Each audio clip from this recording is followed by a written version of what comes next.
la santé. Papa, cache-les. Domaine de la santé.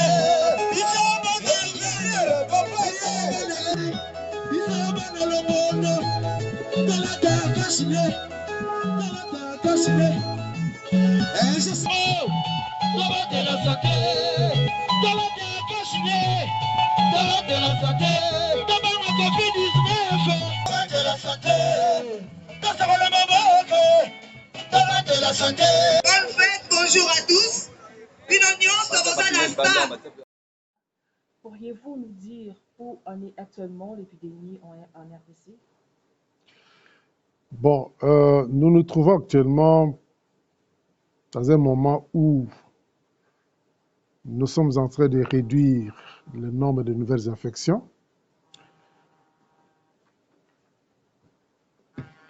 Nous sommes en train aussi de réduire le nombre de décès avec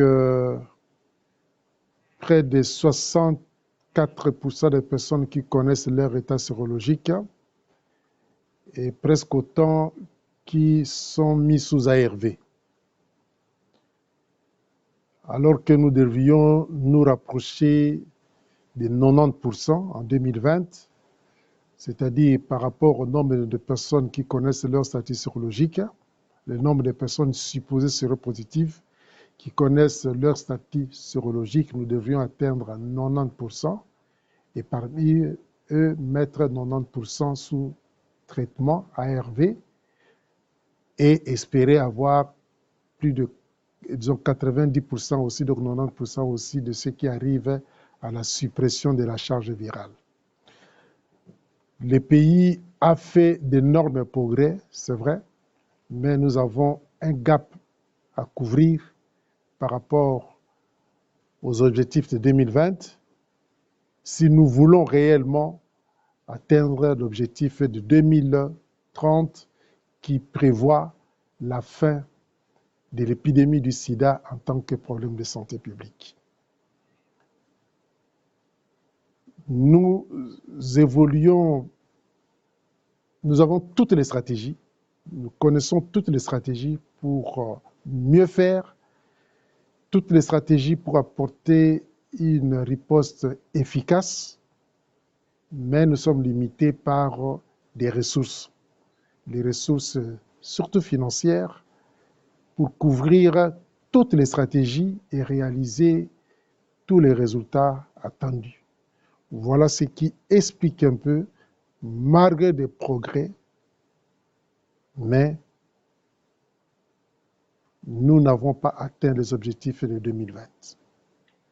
Y a-t-il des recommandations spécifiques aux personnes vivant avec le VIH pendant la pandémie de Covid-19? Vous savez, la pandémie de la Covid influe sur le système de santé. Et vous avez suivi avec nous la phobie qui était développée au niveau de la population par rapport à la fréquentation des services médicaux. Celui qui a la fièvre pouvait être facilement supposé comme étant atteint de la Covid et beaucoup de personnes ne se présentaient pas à l'hôpital.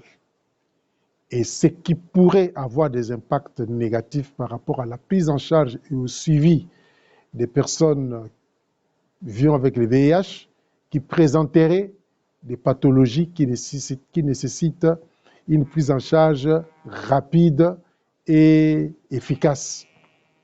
Et par peur d'être retenus pour autre chose, et nous avons connu des cas comme ça. Bien que l'impact dans les pays n'était pas aussi important, mais les recommandations est que les personnes vivant avec le VIH doivent quand même fréquenter les services de santé en cas de maladie, sinon faire en sorte que quand ils vont s'approvisionner, et ça c'est d'ailleurs des décisions que le ministère avait prises, que quand les personnes vivant avec le VIH se présentent pour s'approvisionner en ARV, on leur donne à peu près pour 6 mois, de façon à éviter qu'ils puissent se déplacer inutilement et prendre le risque aussi de se faire contaminer.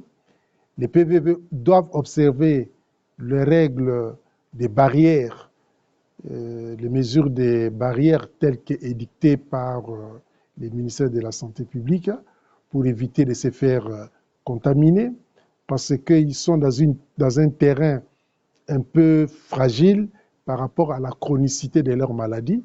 Ils peuvent plus facilement développer la Covid. Donc, nous leur suggérons d'avoir beaucoup de réserves dans les déplacements et aussi dans les fréquentations de certains milieux, notamment là où on sait qu'il y a une personne malade. Docteur, est-ce que le traitement antirétroviraux peut permettre d'éradiquer le virus de l'organisme? Bon, il faut dire que le niveau de la science actuelle ne nous permet pas encore de tuer, d'éradiquer, de sortir du corps humain le virus du sida. Pour qu'un médicament soit jugé efficace à 100%, il faut qu'il attaque le virus partout où il se trouve, tel que dans un quartier. Pour que nous puissions dire que nous avons éradiqué le phénomène Kuluna, il faut que nous arrivions à traquer le Kuluna même quand il se cache dans la chambre.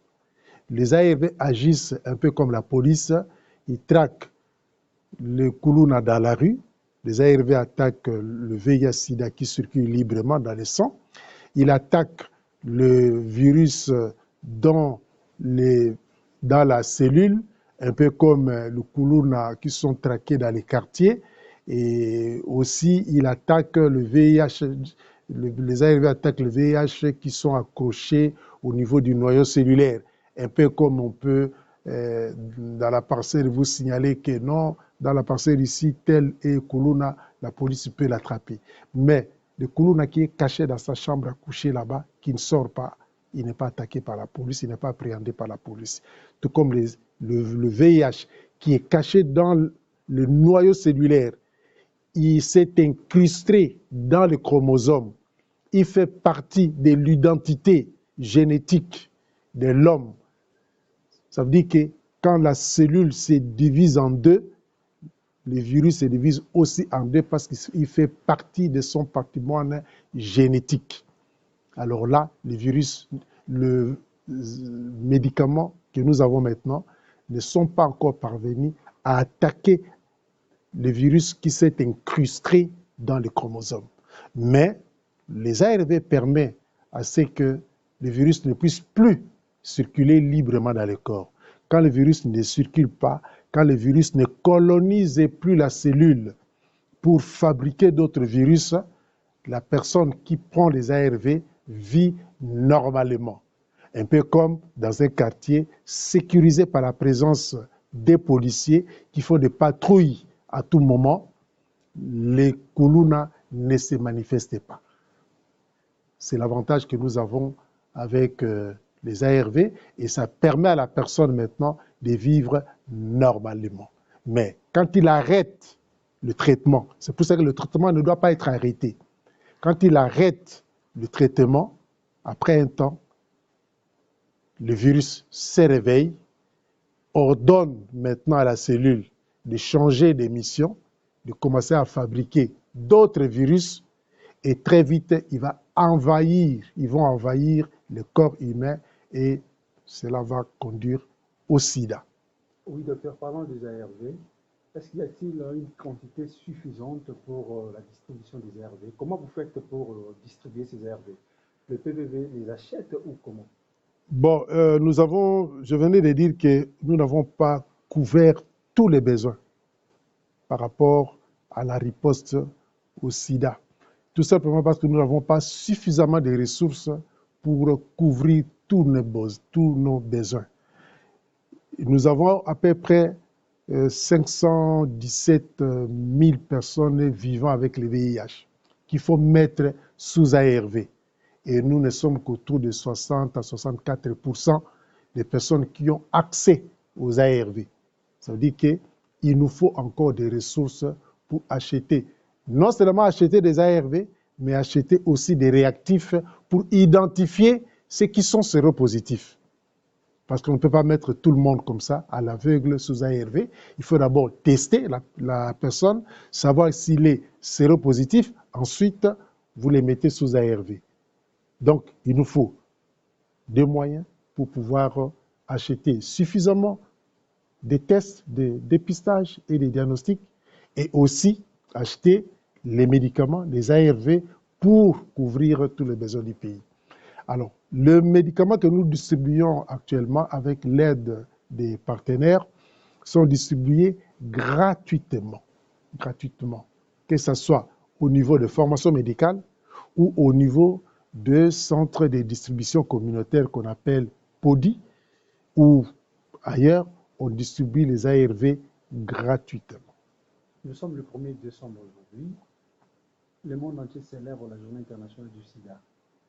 Vous êtes médecin. Quel est l'essence de cette journée? Pourquoi avoir célébré cette journée? La première journée mondiale de la lutte contre le sida a été célébrée le 1er décembre 1988. Cette journée a été décidée pour marquer, disons, pour le réveil de conscience de tout le monde sur l'existence de cette problématique du VIH. Parce que vous savez que quand vous menez des actions, à un moment donné, il y a accoutumance, les gens sont habitués et ils ne se rendent plus compte que ces problèmes-là existent encore. Alors, il faut de temps en temps des actions de haute envergure pour réveiller la conscience de la population sur l'existence de cette épidémie. Deuxièmement, c'est une journée où nous marquons notre solidarité, notre compassion à ceux qui sont victimes ou aux personnes vivant avec le VIH, où nous devons marquer la différence, ne plus discriminer ou stigmatiser ou marginaliser les personnes vivant avec le VIH, mais plutôt développer des sentiments de compassion envers ces personnes-là. C'est aussi l'occasion de pouvoir mobiliser les décideurs et tout autre responsable qui doit savoir que l'épidémie du sida, du VIH existe et qu'il faut prendre des mesures appropriées, des actions appropriées pour mettre terme à cette épidémie-là. Si nous ne prenons pas conscience, à partir des décideurs, à partir des responsables des communautés, des confessions religieuses et autres, si nous ne prenons pas conscience de la problématique du VIH-Sida, le VIH-Sida va rester encore longtemps parmi nous. Et surtout que maintenant, la situation se complique encore avec la présence de la Covid parmi nous, qui vient aussi soutirer des ressources, le peu de ressources qui sont disponibles, qui vient désorganiser un peu tout notre système. Eh bien, la situation peut encore être beaucoup plus dramatique. Donc, nous devons prendre conscience. Peut-être une dernière question. Soyons solidaires et responsables pour vaincre le sida d'ici à 2030. Quelle est l'essence de cette terme national? Je crois que je l'ai épinglé un peu là. La solidarité envers les personnes vivant avec le VIH.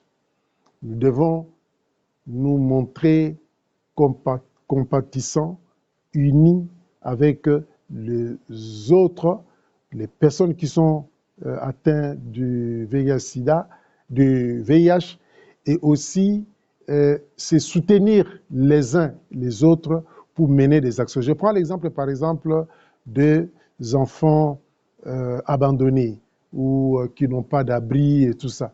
Nous devons être solidaires, se soutenir les uns et les autres pour aider ces enfants. Celui qui a un peu de moyens, celui qui a un peu de disponibilité pour pouvoir apporter une assistance, une aide à ces enfants-là, on se tient, on se cotise pour aider ceux qui sont dans des situations difficiles.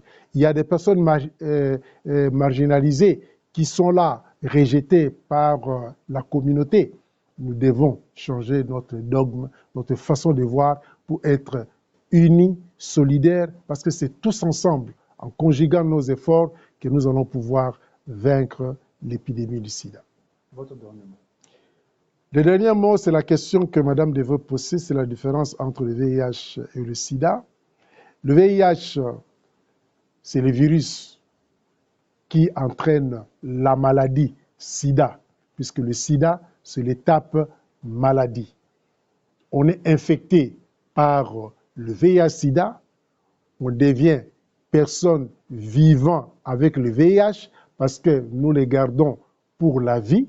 Et à un moment donné, si notre système immunitaire devient déficitaire, qu'on ne peut plus se défendre contre des maladies opportunistes, on commence à développer la maladie, on atteint l'étape de sida. C'est comme ça que l'objectif de 2030, c'est d'empêcher que les personnes vivant avec le VIH tombent malades, développent le sida et que la maladie sida ne soit plus un problème de santé publique. Mais le VIH restera encore longtemps avec nous parce que des personnes qui sont déjà infectées, même après 2030, ils resteront toujours infectés à moins qu'on trouve des médicaments qui vont supprimer le VIH. Merci, docteur. C'est mon dernier mot. Merci beaucoup, docteur. Je vous en prie. Ça vous a...